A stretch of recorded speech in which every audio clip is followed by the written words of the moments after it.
Listening Library presents Oz the Great and Powerful, adapted by Elizabeth Rudnick. Read for you by Chris Andrew Ciulla. Chapter 1.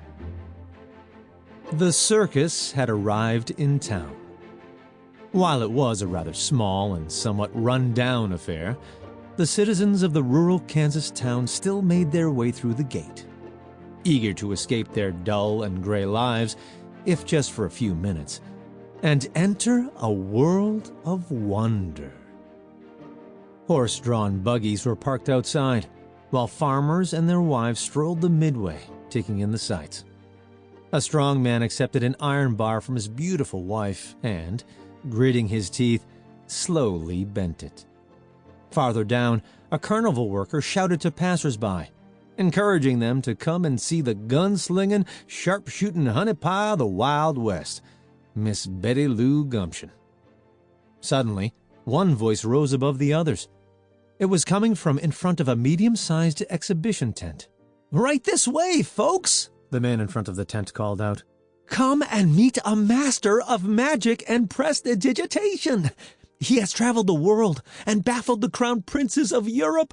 He will amaze. He will astound. In 5 short minutes, the great Oz will awaken from his deep meditative trance, and the show will begin." Intrigued, people made their way into the tent, paying the man as they went. He smiled. It was going to be a good show. Behind the tent, inside a wooden trailer belonging to the great Oz, a beautiful young woman was applying her lipstick. "I always knew I was destined for showbiz. Now look at me, a magician's assistant. Just a few minutes ago, I was selling oil cakes on the Midway." "Opportunity comes when you least expect it, my dear May," said a voice that seemed to float out from behind a dressing curtain. Suddenly, the curtain parted with a dramatic flare as the voice called out, "Zim Zala Bim." May looked up to see a man dressed in a turban and a long magician's coat standing in front of the curtain. This was Oscar, Zoroaster, Fadrig, Isaac, Norman, Henkel, Emmanuel, Ambrose Diggs, otherwise known as the Great Oz. "Wow, what a get-up," May said. Oz smiled at his beautiful young assistant. He loved the circus life. It fit his personality to a T. He was never in one place for long, so there was always a new woman to woo or a crowd to please, and more importantly, no ties to bind him. At that moment, Oz was in the process of training May to be a part of the act. While she wasn't the brightest star under the big top, she was infatuated with Oz, and that was all that mattered. To him. May giggled at his outfit. He cut quite the figure in his costume. His dark hair curled slightly under a tall black hat, and his broad shoulders filled out the black jacket he wore. Looking over at May, his eyes twinkled mischievously, causing her to giggle even more. Walking over, Oscar removed May's hat. "You won't need this," the magician began. "You'll be playing the simple country girl." Then, with a flourish, he pulled his hand from behind his back to reveal a small music box. "A gift for you," he said, "in honor of your debut. It belonged to my grandmother, a Tsarina from Irkutsk, and a decorated war hero." May cocked her head. "War hero?" she repeated. "Your grandmother?" Oz nodded. "She enlisted disguised as a potato farmer. Poor thing died in battle." "How sad," May said. "Which battle?" Oz started. May was asking too many questions. This was just another trick on Oz's part. His grandmother wasn't a war hero. It just sounded good, and made the ladies fall in love with him that much faster.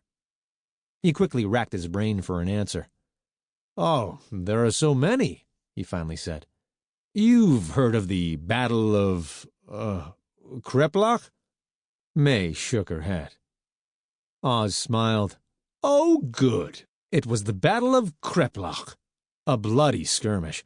This box was the only thing to survive.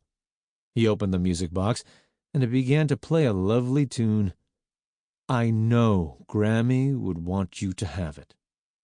May swooned as Oz leaned in for a kiss. Professor! A voice called, causing Oz to pull back and scowl. A moment later, Frank, Oz's beleaguered assistant, bounded into the trailer. How many times have I told you to knock? Oz shouted angrily. Frank paused, noticing May for the first time. Turning, he walked out of the trailer, shutting the door behind him. Oz sighed. Good help was so hard to find. You know what he's doing, don't you? He said to May with an exhausted sigh. A moment later, there was a knock on the door. Come in, Oz said, rolling his eyes. Frank re-entered. It's showtime, he said. Only half a house. Here's the take. He dumped his bowler hat on a nearby table, and a few pennies, a couple of nickels, and a rabbit's foot spilled out. Looking at all the money, or more specifically, the lack thereof, Oz's eyes flashed with annoyance. Was that all those simple farmers thought he was worth? Scooping up the meager take, he unequally divided the money, giving just a few coins to Frank and nothing to May, insisting that for her, the applause from the crowd would be payment enough. But Frank wasn't having it, and began to protest. Well, how do you think I feel? Oz replied. A man of my talents. I should be playing the Orpheum circuit. Instead, I'm in some dusty podunk wearing a second-hand jacket that's falling apart at the seams. Oz lifted his elbow to expose the tear in the material. You need to patch this, by the way, he said quietly to Frank. Oz made his way to his workbench and began the final preparations for the show. He put some flash paper up his sleeve, a handkerchief in his pocket, and a few doves in his coat. While he was preparing for his stage act, Frank eyed May hopefully. So you're the new girl, huh?